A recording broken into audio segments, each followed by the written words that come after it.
Климент Младеновски и Тијана Костовска од Охрид неодамна имаа можност да се запознаат со работата на Вселенскиот центар Кенеди на НАСА во Флорида.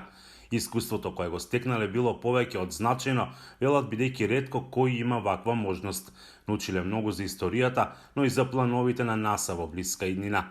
Целото искуство беше неверојатно, дури беше подобро од што искрено очекувавме.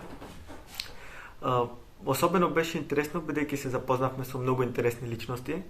За старт се запознавме со Стив Агет, кој има различни инженерски позиции порано во НАСА и направи приватна тура низ Кенеди Спејс Центарот, каде што ни кажа факти кои немаше да ги спознаеме додека само појдевме таму така. Ние бевме 3 пати во Кенеди Спејс Центарот. Во Спејс Центарот видовме, значи не очекувавме дека ќе видиме вистински ракети како Сатурн V која се користела во Аполо мисиите. За време на нивниот престој требаше да бидат сведоци на лансирањето на најновата ракета Артемис, како дел од проектот на НАСА за враќање на човекот на месечината, но поради технички проблем истиот тогаш не се реализирал. Нова е пат по можност со и човекот да остане на месечината за истражување и други активности.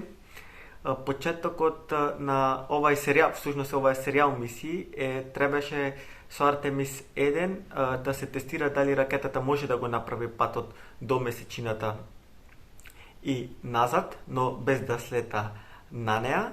Па потоа на Артемис 2 да се стави екипажот во неа, но повторно да не се слета на месечината, за дури од Артемис 3 да се има слетување на месечината. А патот до Флорида оди преку националниот надпревар НАСА Space Upscaling во Скопје во 2021 година со нивниот проект Саластра, што е теоретско решение за растење на растенија во Вселената.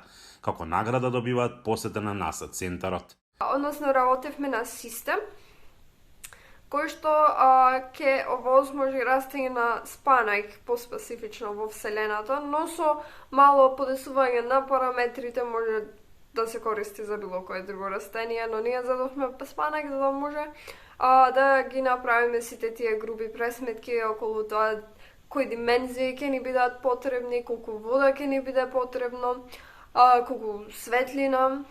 Климент и Тијана, кои по професија се машински инженери, во моментот се на постдипломски студии во Универзитетот Гронинген во Холандија на одсекот напредна инструментација. Нивните планови се по завршувањето на студиите да работат на различни проекти со кои ќе помогнат да се подобри секојдневниот живот на луѓето. Од Охрид за Гласот на Америка, Мики Трајковски.